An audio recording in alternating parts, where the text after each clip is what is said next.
In this episode of Behind the Song, let's take a closer look at the lyrics of Where the Streets Have No Name, the opening track on 1987's classic album by U2, The Joshua Tree.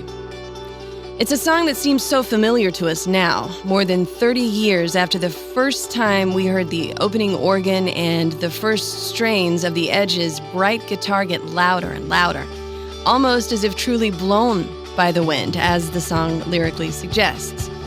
It's familiar now, the driving, almost militaristic beat provided by Larry Mullen Jr. on drums, paired with the thumping bass of Adam Clayton, louder and louder, until the unforgettable vocal from Bono pierces the air when he sings, "I want to run. I want to hide. I want to tear down the walls that hold me inside. I want to reach out and touch the flame where the streets have no name." We've heard this song and the Joshua Tree album so many times since this band of Irishmen delivered it to the world, birthed it, they have said, that it's easy to forget how utterly different the song and the album sounded when it first came out. How different from the rest of the musical landscape it really was, and how arresting it felt when we heard this music, saw the videos created for the songs, and looked through the striking pictures of the band taken by the photographer Anton Corbin with that lone Joshua tree scraggling up from the rocks and dirt of the California desert. In those pictures, the band themselves looked as if they were planted there, tough enough, like the Joshua Tree, to survive the brutal landscape, the heat, and the foreign sun, and the surprising cold that penetrates everything the second that sun goes down over those craggy desert mountains. And this album, U2's fifth, was them reaching the top of a mountain in so many ways, in their careers and in their spiritual essence. Formed in their native Dublin in 1976, the band were disciples of British new wave bands, particularly Joy Division, whose influence can be heard in much of their early albums and even on The Joshua Tree, in the jangling, frenetic energy of the songs. Bono has said that it was one of the great thrills of his life to light a cigarette up for Ian Curtis, Joy Division's late frontman, who died of suicide in 1980 at age 23, the same year that U2 released their debut album, Boy. But while Joy Division's music was rooted in the depressive alienation of the epileptic Curtis, U2 began to reach for exaltation, lyrically and musically. The band drew on their reaction to some of the same things in the early days that other bands in their stream, like The Clash and The Jam, railed against. Margaret Thatcher's oppressive, nationalistic rule in Britain, the workers' rights movement in Poland, which is the subject of New Year's Day, the killing of Irish civilians in the Bogside Massacre of 1972 during a protest march, the subject of Sunday Bloody Sunday, and more of their iconic early work was political and social. And there are certainly songs on the Joshua Tree that fall under that umbrella as well.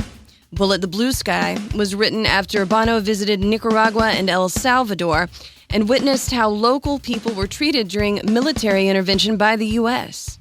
But the three opening tracks on the Joshua Tree, Where the Streets Have No Name, I Still Haven't Found What I'm Looking For, and With or Without You, are spiritual songs, seeking internal meaning and connection, love, and yes, even God.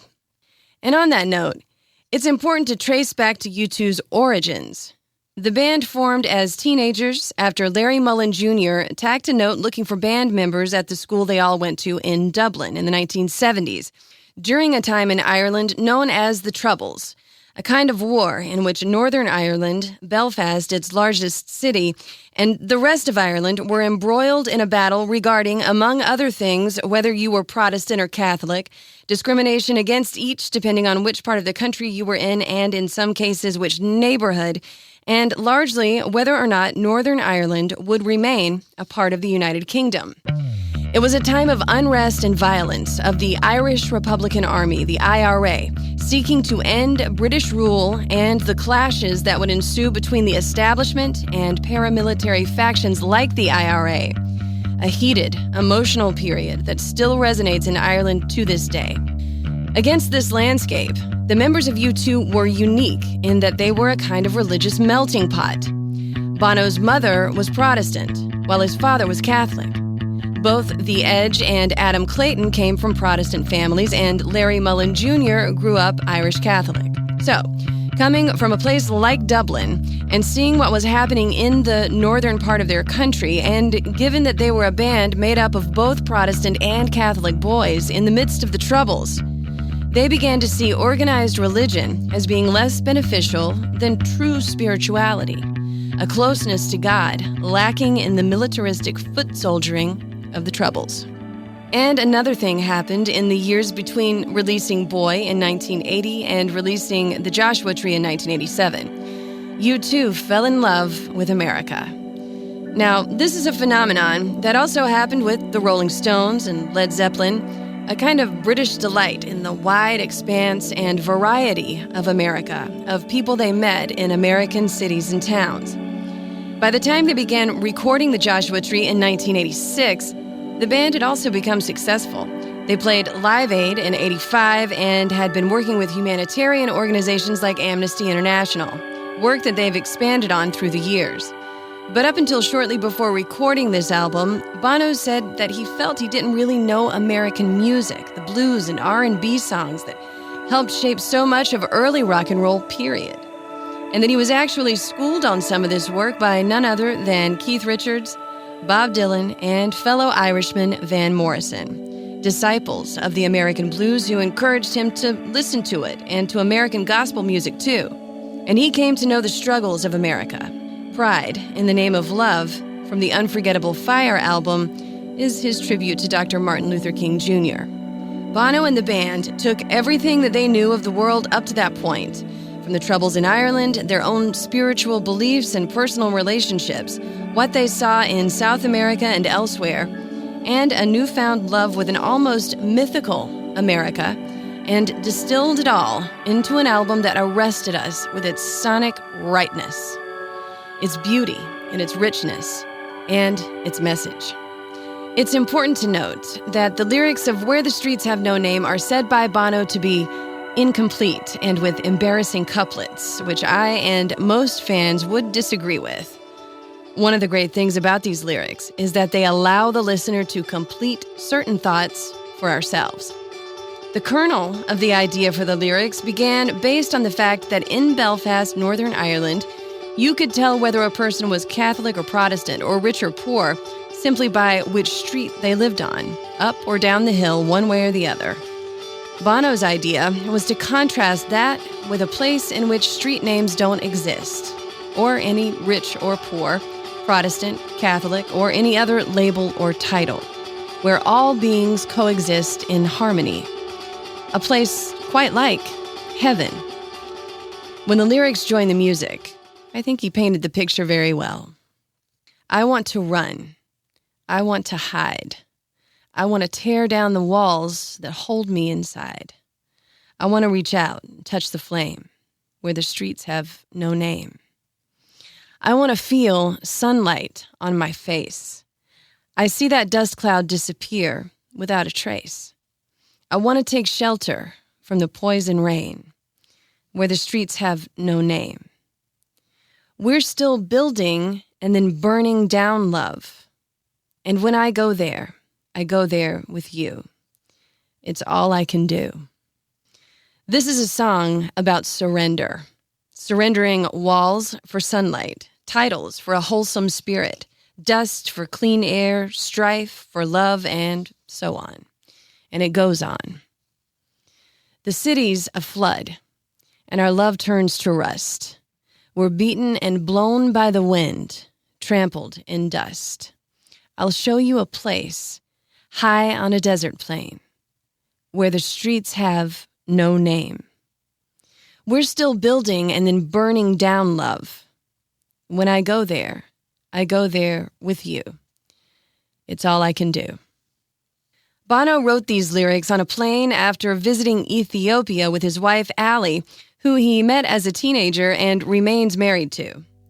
He saw many of the same issues there as in Belfast, a divide between haves and have-nots, and began scratching out the lyrics on an air sickness bag about a place where the divisions between us don't matter anymore, and there is no famine, sickness, class, or rank in society.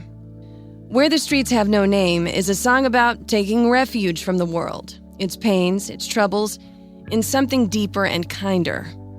You could put this song and Bob Dylan's Shelter from the Storm in the same vein. Songs that present the idea that the world has problems built on top of problems, but that the human spirit, in its best light, burns divine, and that goodness can be shared, no matter what street you live on.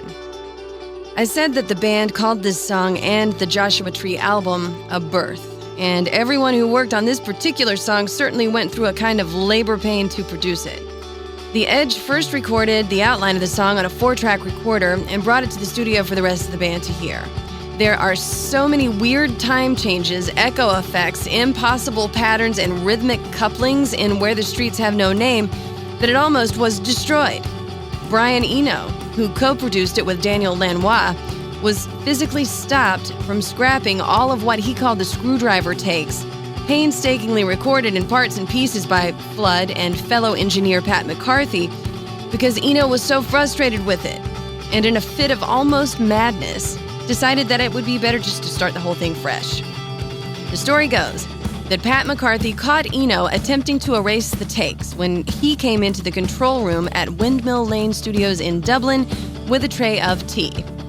And then seeing that, spilled the entire tray on the floor in his effort to get Eno to stop what he was doing. Over 40% of the total studio time spent on the Joshua Tree album was spent on getting this song completed. Steve Lillywhite, a longtime collaborator with U2, mixed the song finally in the final months of the Joshua Tree recording sessions.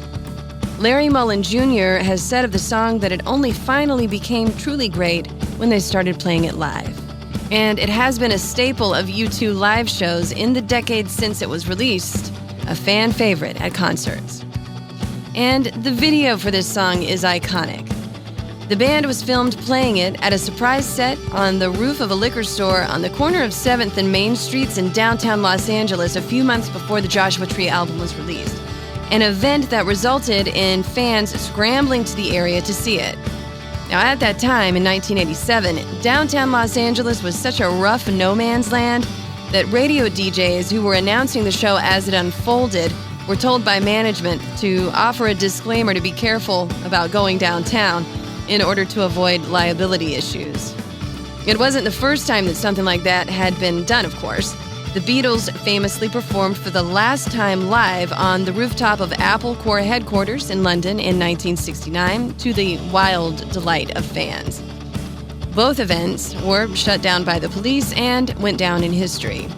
And of this, Bono has said, well, it wouldn't be the first time we copied the Beatles. And while the Beatles are likely to remain in a sort of rarefied air of their own, the Joshua Tree put U2 on par with other titans of rock. Led Zeppelin, The Who, the Rolling Stones, bands who captured a sound and a feeling completely in one body of work. It is one of the world's best-selling albums with over 25 million copies sold. It went to number 1 in over 20 countries and went platinum in the UK within 48 hours of release.